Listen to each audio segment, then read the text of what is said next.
Samuel Boehlke was last seen on October 14th of 2006 near the Cleetwood Cove area at Crater Lake. And Sammy walked away from the overlook where they're at into a forested area. Over 200 people searched for the boy, but he was never found.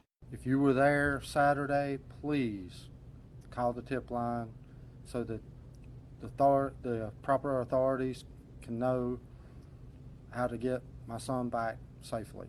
Everyone out there searching, I appreciate everything you're doing, and I just want my little boy back.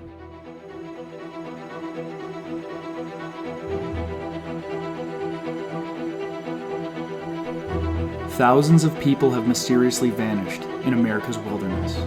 Join us as we dive into the deep end of the unexplainable and try to piece together what happened. You are listening to Locations Unknown.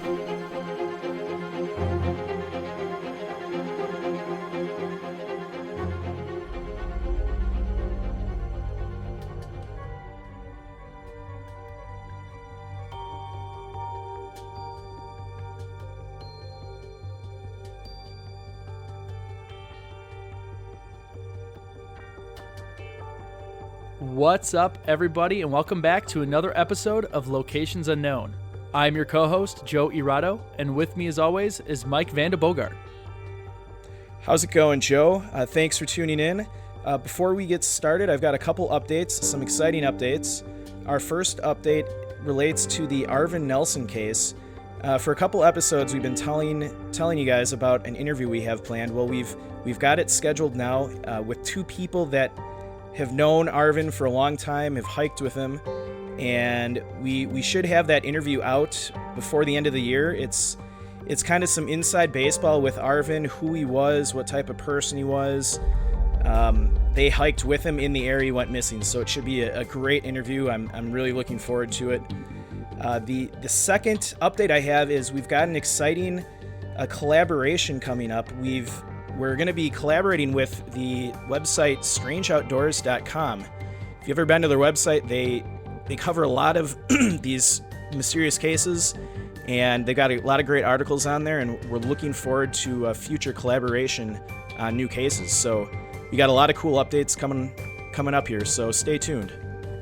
Yeah, great work on those, Mike. I know the interview's been very tough to coordinate because each of the two guys live on West Coast and one's on the East Coast. They have kids, they have families, so they're excited about coming on the air.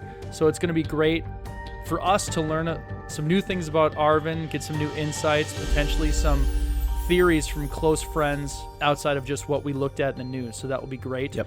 Before we get kicked off, definitely want to do a shout out to Verger CBD Products for their continued support of our show. If you've been listening, you've heard a lot about them in the past. They make great topical products, pain products. They have a couple edible products. So visit their website, vergermed.com. That's VERDUREMED.com. All right, everybody, let's gear up and get out to explore Locations Unknown.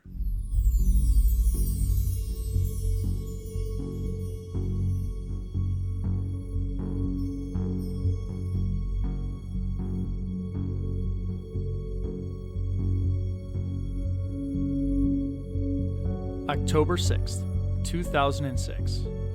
8-year-old Samuel Boehlke and his father Kenneth were staying at the Diamond Lake Resort 9 miles from Crater Lake National Park. Sam and his father decided to take a drive into Crater Lake and stop at the Cleetwood Cove Overlook to take in the beauty of the park.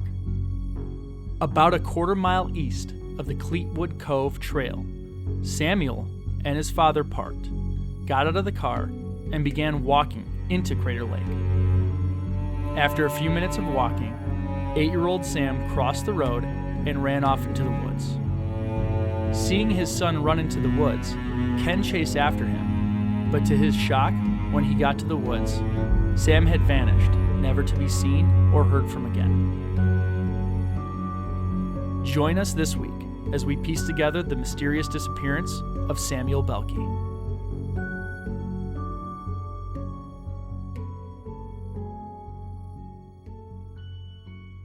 Samuel Boehlke went missing in Crater Lake National Park near the Cleetwood Cove Overlook. Now, Joe, have you ever been to Crater Lake? No, and ever since we did our last episode, a friend of mine just went, and he said it was gorgeous. And they went because they listened to the show, and he was heading out that way, so they never thought to stop until they listened to it, which I thought was ironic because it was about a missing person.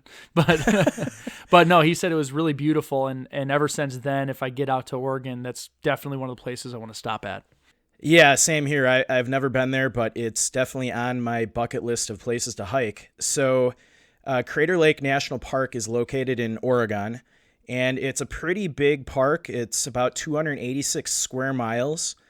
It's an old park, too. It was established in 1902, and it's a very popular park. They had in 2017 about 711,000 visitors. So a very popular park. It's a beautiful place to visit. The water is crystal blue. The pictures look amazing. Long before it became a national park, some interesting history here. There was a Native American tribe called the Klamaths, and there's actually a city named after them near this place. But they considered the lake to be a spiritual place that possessed great wisdom and strength. So it's interesting. A lot of these amazing places that we have national parks at now used to be very spiritual Native American areas. So just a little bit of interesting history.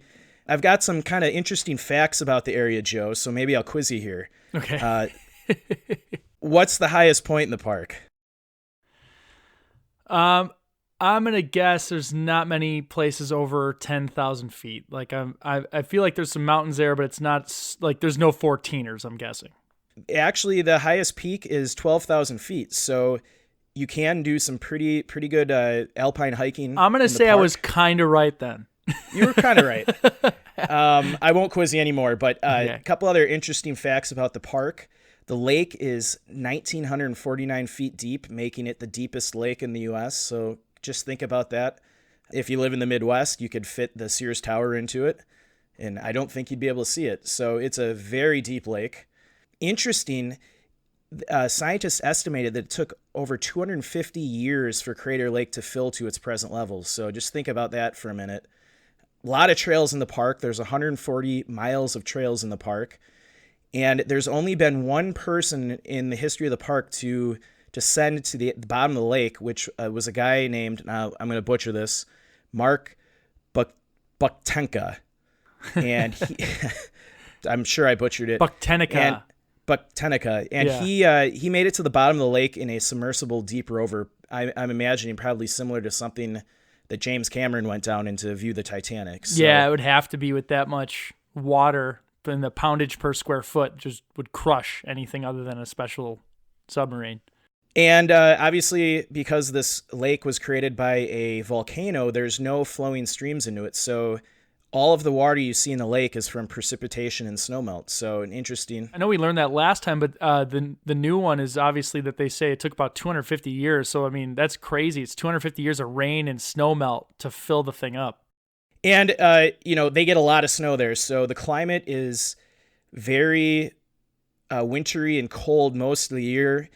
They average about 533 inches of snow or over 44 feet a year. So this makes it one of the most snowiest places in the world. Most of the year, so October through May, deep snow pretty much curtails access to most of the park. So keep that in mind about this case. So Samuel went missing in October. So you're getting into the period of the park where it gets very difficult to move around. So yeah, they say snow covers the park for about 8 months of the year. Very extreme weather. It gets very cold.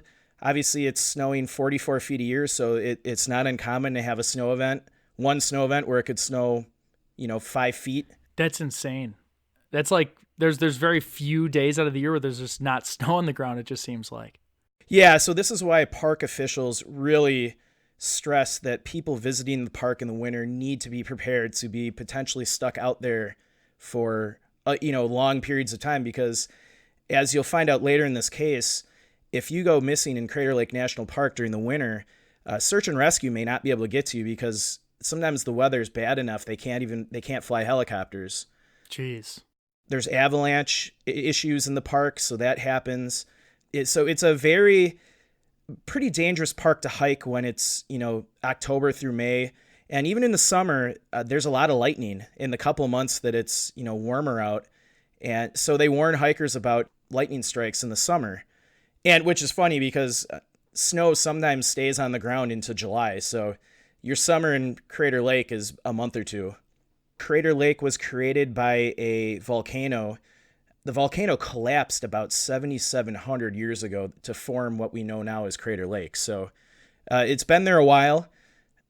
Another interesting thing about Crater Lake that I think was a factor in this case was it's heavily wooded, and there's a lot of rock formations and drops and crevasses, and it's really rough terrain, and it's one of those areas where you could be walking down the trail and there could be somebody hiding off the trail and you might not see them.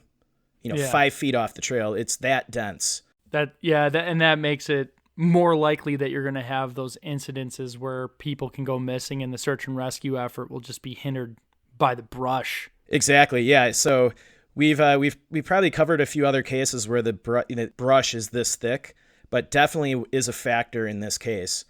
As far as the dangers present in the park, like we said, the number one danger is probably weather exposure. So if you're caught out there from October to May and you're not prepared, the likelihood of you being able to survive is going to be very low. As far as animals, they do have black bears occasionally seen in the park. From my research, they don't have a precise number on how many. There are other animals in the park that include coyotes, elk, porcupines. The wildlife isn't going to be what gets you in this park. It's definitely going to be the weather. As far as vegetation, it's dominated by ponderosa pines. It sounds like an amazing place to hike. I'm sure because the weather shuts the park down for most of the year, it's probably really busy in July and August, in September. As far as, shelter, there are a lot of rock outcroppings, so there is a chance if you got lost in the park that you could probably find shelter. Okay. But that would also make it harder for search and rescue teams to find you. So I would say if you're backcountry hiking in this park, it's a difficult park to hike in based on terrain, weather conditions. Anybody hiking there should take extreme caution when, preparing. Yeah, it's kind of, if you're going for the weekend, you might want to pack supplies for a 5-day stay to be extra careful. Give yourself an extra couple days of rations and things just to make sure that you have no issues and have experience. Yeah, have experience. And, if I was doing a deep backcountry trip in Crater Lake, I'd probably carry one of those search and rescue beacons. Oh yeah. Just to play it safe. It's a cool park, but you gotta take precautions for the terrain and weather. So, Joe, why don't you tell us a little about Samuel? Sam Boehlke was male, age 8 at the time of his disappearance, and that was in 2006. Today's age, he'd be about 21 years old, right about now. The time he went missing, he was 4'8" and weighed about 85 pounds. Just an average size 8-year-old kid. He had light brown hair, brown eyes.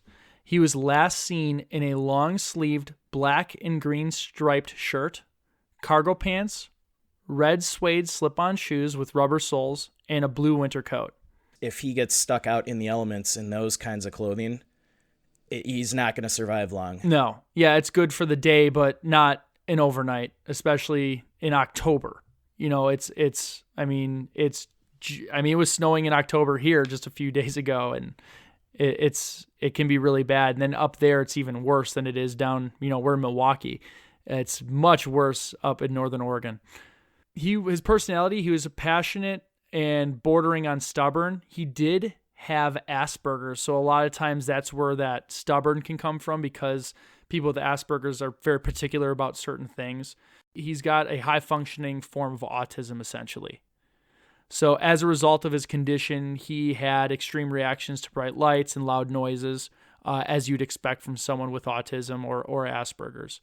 From my research, a lot of the search and rescue, some of the techniques they use, they weren't able to use in this case because of those reactions to specifically loud noises. Yeah. A lot of times in search and rescues, they'll blast really loud horns and things to try to draw people closer to the searchers, but they weren't able to do that this time. Yeah, you could scare him potentially deeper into the woods, or especially with someone like that. And I won't get too deep into it, actually. I'll wait till theory time. But yeah, you wouldn't want to scare him deeper into the woods or anything. I am laughing because in the notes, in occupation and hobby, it just says child. I almost cut my reaction there when I was reading through this, but that's funny. Just to give a high-level overview of the people that will be going through in this case, these are the people you hear the names of. Kenneth was his father. Obviously, Samuel was the young boy who was lost. Tim Evinger, he's an aircraft recovery investigator and a retired sheriff of the Klamath County, Oregon. Lyle Ahrens is a reporter from KOTI TV. That's a local station in Klamath Falls. Ken Salazar is the Secretary of Interior. He was Secretary of Interior from 2009 to 2013. Heidi Streetman is a college professor at Regis University. Rudy Evanson was the PIO for the park, so that's a public information officer. And Pete Reinhardt oversees law enforcement at the park and is a division supervisor on the search. So those are all the people that you'll hear the names of or that were directly related to the search and rescue efforts. We mention a lot of these names just because this case back in 2006 kind of caught a lot of attention from the local and national media. So there's a lot of different interviews from people talking about the case, the park, the National Park Service. As we're going through the timeline, we'll kind of sprinkle in some of those quotes from these people, and at least now you know who we're talking about. Yep. Sounds good. Samuel went missing late afternoon on October 6th, 2006, which was a Friday. So like Joe mentioned in the summary, him and his dad were staying at Diamond Lake Resort, which is about 9 miles away from Crater Lake. I believe it's north of Crater Lake. That afternoon, Sam and his dad decided to drive into Crater Lake. On their drive into the lake, they decided to stop at this overlook called Cleetwood Cove. From the pictures, it looks like if you're not able to hike the park, you know, these overlooks look amazing. Great opportunity to get some pictures, take in the whole lake. I know when I go to a lot of these parks, they'll have those like pull-off. Is it kind of like a pull-off where there's like, not a parking lot, but they have room for your car so you can get out, snap a few photos, get back in and drive?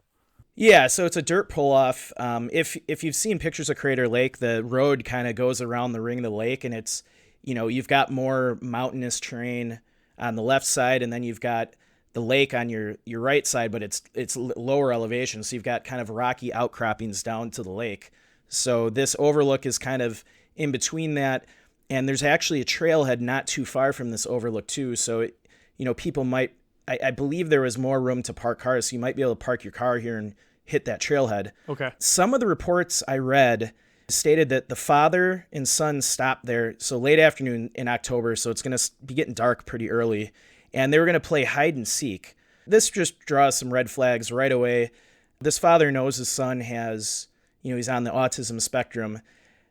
I just don't know how smart it would be to, this time of year, that time of day, to, start playing hide and seek in the park. I don't know. It just doesn't sit right with me, but I don't know how valid. A couple of the reports said that, but so like we said, they parked at this overlook, and they actually parked a little farther east of it near a trailhead. At some point, Sam crosses the road, and he kind of climbs up this scree hill of rock. So just a hill of loose rock? Yeah. Okay. And I think the reports I read, it's about 50 feet up. He was up there, and one of the reports I read was there was a guy on a bicycle riding by, and Sammy was kind of up there, and he was getting ready. It looked like he was getting ready to like throw rocks at the guy on the bike. Oh. Like any young kid, they're just goofing around. And his dad yells to him to, knock it off and come back. It was at this point where Sammy, instead of coming back to his dad, ran off into the woods. Almost instantaneously, his dad goes up after him, gets up this, 50-foot loose rock hill, and his kid was just gone. In the report, does it say the cyclist witnessed this event? The cyclist verified that he saw Sammy at the top of this hill. Okay, but he didn't talk about that whole Sammy ran away and his dad chased after him? I don't believe so. I think the guy on the bike kept going. Well, I think the reason I asked is because I think that gives a little credence to the father. because we're obviously gonna look at every angle of this, and I was immediately thinking, is this a dad who potentially did something? There's a little bit of a red flag in the back of my head, but there's a third party that was there and kind of witnessed the event that occurred when he went missing that changes things. So, all right. Yeah. Let's keep going on. I want to hear more. Yeah. So, like I said, his dad ran up this little hill, got to the tree line. His kid's gone. So he spends the next couple of hours trying to find him, yelling for him, flagging down passing cars. And eventually he flags down a car and he calls 911 to report his son was missing. This is late afternoon. By 6 o'clock that day, the National Park Service started putting searchers into the field. So a very fast response. I would say it sounds like they started instantly. The first night, they had up to 25 searchers in the field, including foot searchers, search dogs, and tracking teams. While that's not a large search by any means, they did have people in the field from the first point of separation, which was that little hill of loose rock. The National Park Service said they're treating this as a rescue mission, not a recovery mission. So they fully anticipated finding Samuel within a couple hours. Well, yeah, you have essentially them witness the area he went missing in, where it's different, where if it's a couple hours later and you kind of think he's in this spot, like his dad was with him. Yeah, and because of the terrain around the area where he went missing, they didn't anticipate Sam getting too far. Like we said, it's very rocky terrain, a lot of hazards, very thick vegetation. So it's not something that even an experienced person could move through quickly. The National Park Service had even hoped he perhaps burrowed under some of the thick vegetation or under a rock overhang. Next, I've got a quote from the park's PIO. So Evanson said, "The rugged area has a lot of dead and downed trees, a lot of rock piles, a lot of places an 8-year-old could fit into. Sammy's family has let us know that one of the things he likes to do is curl up in small places." Right away, the Park Service all right, he ran off the road. He's probably back in here maybe 10, 15, 30 feet. He crawled under a tree or in a rock outcropping. We'll find him. They're searching. Nothing's happening. So park personnel mounted the search. Unfortunately, the search started just before dark. And then the Park Service realized this is going to take a much larger effort. Mac Brock was the Park Natural Resources Officer. They called in the National Park Service Incident Management Team and search teams from Mount Rainier and Yosemite National Parks. And they called in some National Forest and local county officials. So I think early on they realized, all right, our limited search isn't finding him. We need to bring in the big guns now. We got to go all out. And because like we said, the weather can change in a dime in this place. And if they get snowfall, I mean, he's yeah, done. And it's already got to be so cold being late October. The search was concentrated first on the immediate area around the spot where the boy was last seen, and then gradually moved out to cover a 3-mile radius, Reinhardt said. And again, Reinhardt was the enforcement officer that was kind of overseeing the search at the time. Okay. Oh, and I said late October. It's still early October, but still, it's cold. Yeah, it's cold. Lindsay Clunes of the Corvallis Mountain Rescue Unit said to have an 8-year-old boy out there with just slip-on shoes would be life and death on a summer night at this altitude.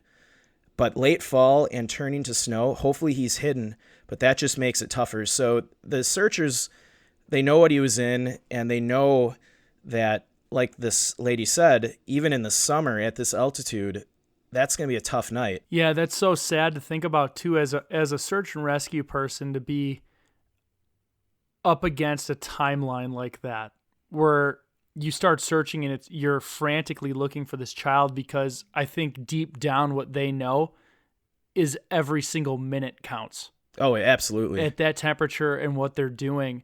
So it's like, how fast can we go without going so fast we're overlooking things? Because I think they know deep down, I think I would have the same feeling just with my experience on the ambulance, that if you get to a 12-hour mark overnight, the odds of finding in this becoming a rescue versus a recovery have drastically shifted towards the recovery. Real early on, one of the rescue teams I read was a 20-member team called the Rogue River Hotshots, and they spread out in a line about 30 feet apart, and then walked their assigned grid, looking under rocks, down logs, trees, and snow about 6 inches deep. A special rock climbing rescue crew from Yosemite National Park rappelled down the steep caldera walls towards the lake. They had boats going along the shore, checking under the water. They even had horseback teams out there, and then they eventually opened the airspace up to helicopter search teams. So early on, they started deploying a lot of assets to try to find this kid, because they understand like you said, every minute they spend looking for him, it's going to become more difficult. We're on to the next day now. So it's October 7th, 2006. It's early Saturday morning. Tim Evinger, he was like Joe mentioned earlier, Tim was an aircraft recovery investigator that was brought in to help with the search. And he had a quote where he remembers the search the next day being very difficult because of the weather. He said on Saturday, 2 feet of snow came into the park. And on top of that, he said the park was overwhelmed with the amount of people coming in. They set up staging area and now had assistants coming from all over trying to help. So you've got a combination of bad weather moving in and probably a little bit of, you had a lot of people coming in, probably some communication issues with the different teams. It sounds like it wasn't the most orderly search the next day just because the scope got so big. On top of that, the National Park Service that morning got a limited helicopter search going. I think they were able to make 6 passes before the weather got so bad they had to land all the helicopters, and they weren't able to fly again. Yeah, you think about 2 feet of snow as well, like a kid lying down, that's going to cover him up with an extra foot on top. And that's assuming he was able to survive the night. Yeah. Because you're going to have temperatures below freezing, and it sounds like there's already snow on the ground. So, jeez. That's awful. It's a tough situation. So the search continues on foot through the rest of Saturday. Obviously, the search, even on foot, is going to be hampered due to the 2 feet of snow coming in. The search continues Sunday and Monday with no updates. Then on October 10th, which is a Tuesday, one of the tracking dogs showed signs of recognizing the boy's scent, but then the other dogs failed to confirm it. So maybe, who knows what that one dog smelled, but it's a sign of hope that the dog picked up something. Mm-hmm. But like we said, the other dogs came in and failed to confirm. That day, helicopter crews spotted tracks, which really got people excited that they were going to find something. But when they got a crew in there, they realized it was just tracks left by some wildlife in the park. Yeah, and again, you're now, what was this, 3 days? Yeah. I mean, yeah. 3 days, a large snowfall. 3 days, large snowfall, 8-year-old boy with a mental illness. Not in the proper clothing, no training. Yeah, I'm sure the searchers were just, I'm sure they're hoping for a miracle. Hope. Like, you see the tracks and you're like, oh my gosh, like, what if it's kind of like that little, the bear boy that survived for 3 days with like no clothes on. And he said he was with a bear and no one knows what happened. That was basically like a miracle. You'll never know what happened with him, but it's like, I'm sure these people are doing everything they can and just putting everything on the line. The search lasted for about a week. They never found a single sign of what happened to him, where he went. They didn't find any tracks. They didn't find any clothing. A lot of times in these cases, you'll see people suffering from hypothermia. They'll start taking articles of clothing off. They didn't find any sign of that. They didn't find any sign of animal predation. Lyle Ahrens, the local news reporter from the area, stated that at the peak of the search, they probably had about 174 searchers up there from all different types of search and rescue agencies, and they included units from neighboring counties, helicopters, search dogs, and nothing. And it's kind of a theme. Every one of these cases we do, these people just kind of vanish off the face of the earth. The official search and rescue went on for about a week, so I'm assuming it ended probably around October 13th, that time frame of 2006. After the official search ended, there was intermittent searching after that first week, but a lot of the heavy snowfalls hindered that a bit. Interesting, they did bring a lot of technical climbing crews in, and they were, descending 700 to 1,000 feet down, even though it'd be highly unlikely that Sammy would have been able to, navigate that kind of steep distance down. Sure, I'm sure they were frustrated. I mean, at that point, like, you're grasping at straws and you're like, you know what? Let's just try everything just to, bring some closure to this family that's going through this terrible incident. Let's try and find it, and let's go look in the craziest spots, because you never know. It's a bizarre case, and the search and rescue operation, while it kind of started off slow, really ramped up to a big crew of people. And an interesting kind of sidebar to this is a lot of the interviews and research that we did, some of the people kind of appear to be frustrated with the National Park Service at this time, because now this has come up in other cases, is the lack of record keeping on missing people. So yeah, we've talked about this several times, and how records are just like destroyed or lost in like a move or something like that on open cases. And there's a lot of institutional knowledge. So you might have a searcher in the park that works for the Park Service in Crater Lake, and they work there for 30 years. They've got a lot of great knowledge built up of the comings and goings of the park, but then they retire and all that knowledge disappears. Yeah, there's no effective brain dump to transfer the information. Yeah, and Tim Evinger was quoted in one of the articles I read. He said, "It appears that the national park is within a county." He says, "It appears that a national park is within a county. It really is its own sovereign place." And so we received a phone call that there was a missing child, and we were very anxious to send searchers. We were waiting to send investigators, and the park often used their own staff initially. They are sometimes an island unto themselves that is somewhat exclusive jurisdiction. So kind of what he's getting at is that a lot of times, in his experience, the National Park Service doesn't initially bring in a lot of outside help. They try to deal with it internally. That might not always be the best route. I would think if you have a missing child, you bring in every able-bodied person that can get out there and search. Well, here I'm gonna play devil's advocate for one thing, because it sounds like the frustrations of a man that's been affected by this search. Because I can imagine, I have a lot of kids. If one of mine, and they're at that age range, it would destroy me. And I feel like, I know just from being a paramedic, anytime I had calls with little children, it feels worse when you're dealing with a child. So you have a guy who's probably got a lot of emotional pent-up frustration from this case. Whereas if you're in the Park Service, I wonder how many missing children calls they get a year that are just like this. And what usually ends up happening is they'll go out with a small team right away in the area, and they find them within an hour or so. So when I looked at the timeline, because I agree, it's like, in hindsight, it's, why didn't you just call everyone right away? It sounds like they responded immediately with a sizable team. What'd you say? It was like 20 people?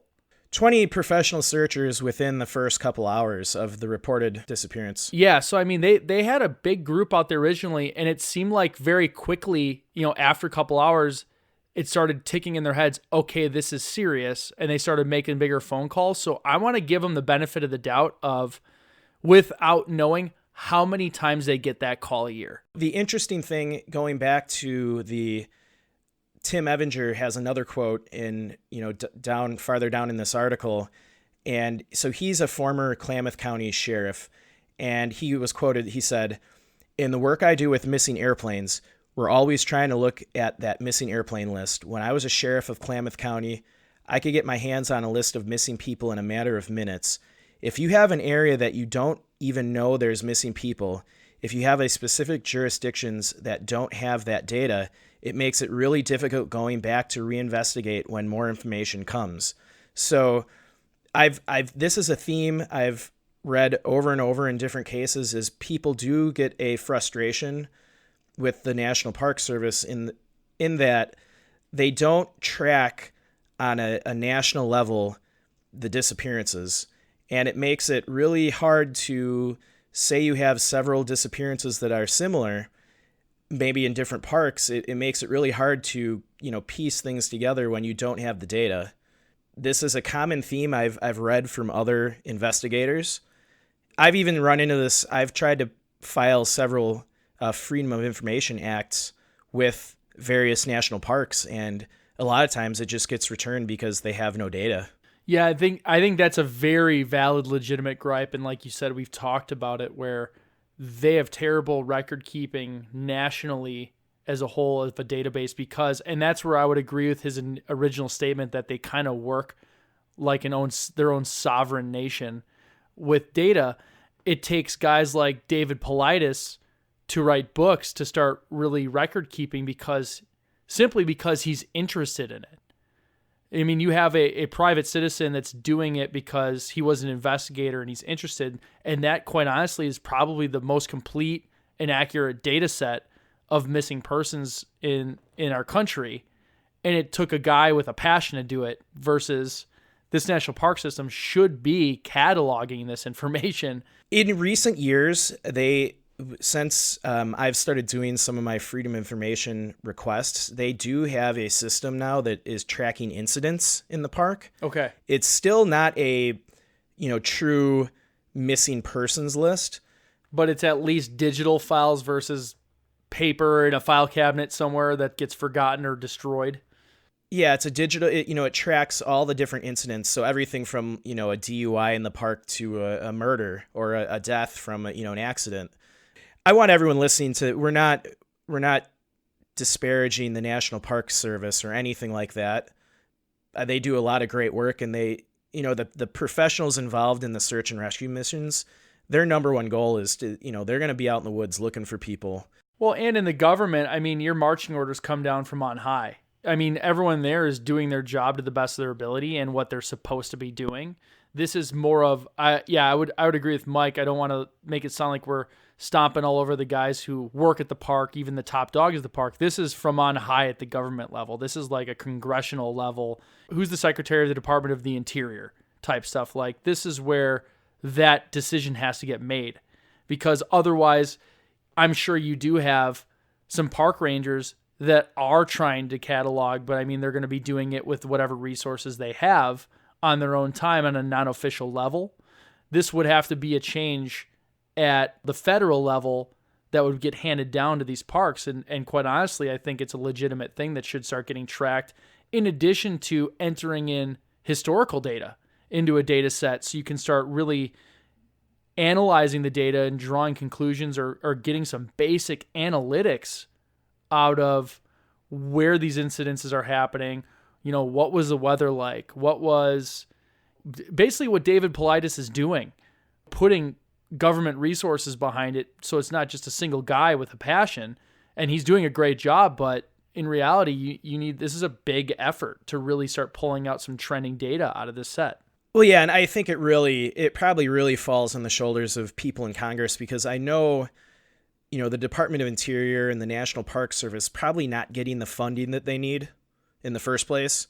They're spending it incorrectly in stupid areas that are out of the rangers' controls. And that's no slight on any of the parks or, any of the 23,000 people working for the Department of Interior. I think this really is a political thing, and it really has to come from top down. Yeah. And actually, Heidi, so we mentioned Heidi Streetman. She's the college professor at Regis University. In an interview, she says she finds it unthinkable that there is no accountability from the government when it's easy to be accountable, especially in this day and age of technology. So she actually, after this case, started a petition to create a centralized national database in which all missing persons are accounted for in our national parks, forests, and BLM lands. So there are people trying to get this done. But yeah, like Joe, like we were saying, I think it's got to come down, from Congress. They got to get the funding to do it. I mean, it would probably, to really track this on a level where the data would be useful, it would take a lot of work. Oh yeah, it wouldn't be an easy task by any means, but I think it could really pour some insights. So just before I get to the official theories, in our theories, I wanted one last quote to kind of give us this conspiracy Bigfoot vibe. Yep, we got to look at all possibilities. So Les Stroud, if any of you are familiar with him, he was the guy who was on the TV show Survivor Man, and he had a quote relating to this case and some other cases similar to this. He said, "The reality is that if park authorities were open about how many people are missing from national parks, public parks, and wilderness areas, then those of us who are going to shove our fear and still go out there, we can go out better protected. That's what I think the authorities should do. I think they should come clean and say, here's all the information. Now you know. We don't know what's going on, but at least you should protect yourself." So that's from a guy who is, a trained survivalist, and that's a pretty, cryptic, kind of creepy quote in the sense that, he's kind of saying, like, they don't know what the hell's going on out there. These people are going missing without a trace, and, the Park Service, the government, everybody's kind of just, being very coy about what's going on and divulging information, so... Yeah, like they don't want to scare people away, but it's like they're not properly informing about the real dangers. And I think people get complacent. They think, oh, it's a national park. There's kids running around everywhere. It's completely safe. And quite honestly, it's, for the majority of the people that go, yeah, they go and there's no incident, but you're in the wilderness. It's still dangerous. Yeah, and I think, Joe, you and I have backcountry hiked, and they always make you watch those videos before you get your permit. So I think the people that are backcountry hiking like you or myself or, some of the friends we hike with, we're aware of the risks and the dangers. Oh, yeah. I think the people that are less aware are, someone like Sam and his dad who just drive into the park for the day. Yeah, anytime I go to a national park, I research it for months, especially if I'm backcountry hiking, because I want to know what's the weather, like what's the average weather for that. So I'll look for several years to trend it to say, hey, all right, I'm going to go in early October. What should I expect? What's the worst that could happen? What's the best that could happen? And I usually overpack food, or I always have, a backup for whatever I'm doing. I'd probably avoid a park like Crater Lake from October to May. I mean, yeah, unless you're training for some Antarctic hike or something, it doesn't seem like it would be beneficial or even enjoyable to trek through a potential, 10-foot snowdrift on a day that it snowed 4 feet. So I'll quickly go through two of the official theories, and then I'll let Joe, you can tell me what you think might have happened. Okay. So first off, Reinhardt, who I believe he was the guy running the search operation, he ruled out abduction in his mind. He said he didn't rule it out 100%. He said it was very slim chance that Samuel had been abducted only because traffic in the park at that time was very light, and the father only saw 2 cars go by in the same time he searched, and the 2 entrances to the park were staffed and no one saw the boy in the cars leaving. So I think it's, unless somebody abducted him and then took him deeper into the park, I think you could probably rule abduction out. No, I agree with that. I think my gut reaction initially was there was nothing like that going on. Yeah. And now Tim Evinger, the investigator that was brought in, he was quoted saying, while there are many theories, the strongest theory is that he was in those woods somehow, and he likely, in my opinion, got covered up by snow and then maybe became victim of an animal later on.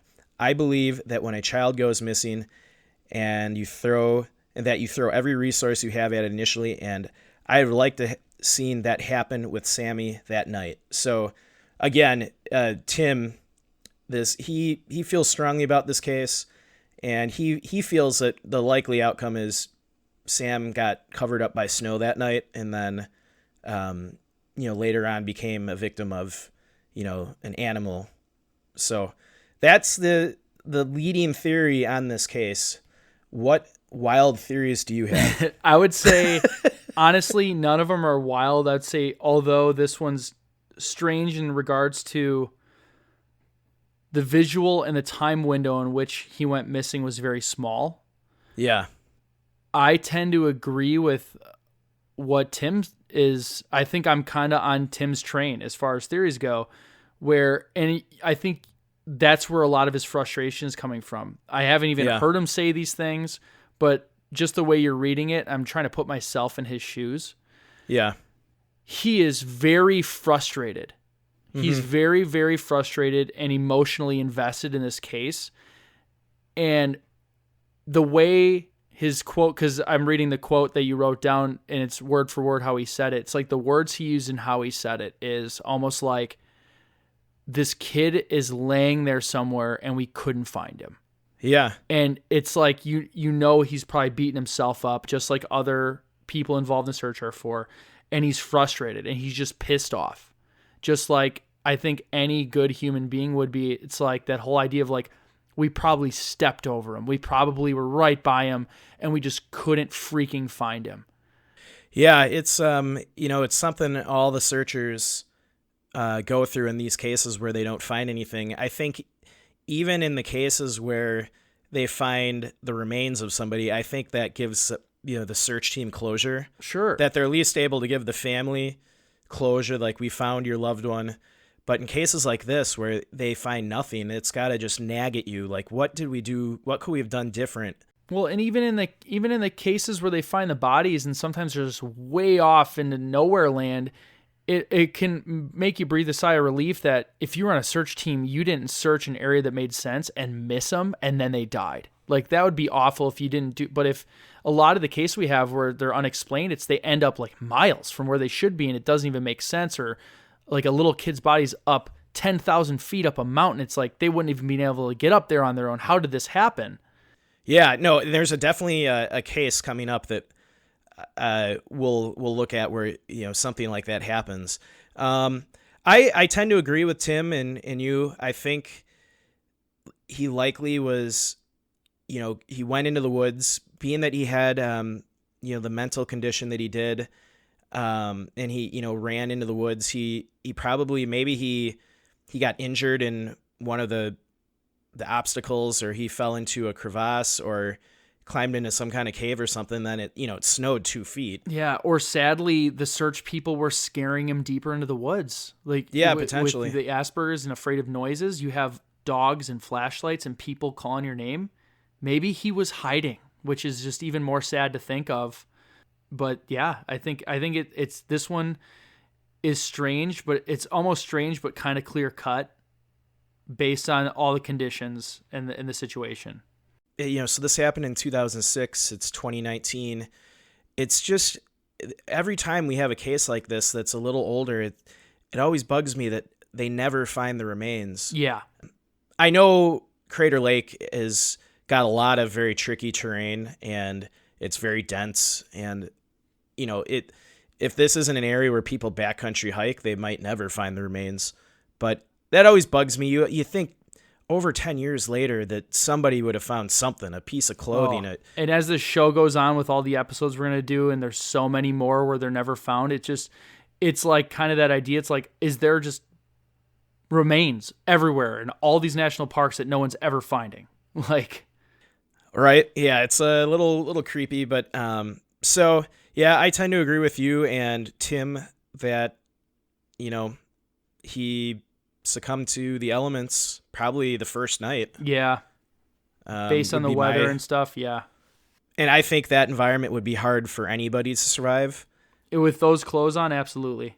Yeah. And if you have no training, I mean, he camped a little bit, but with no survival training, even if he had survival training, that's going to be a tough night. Yeah.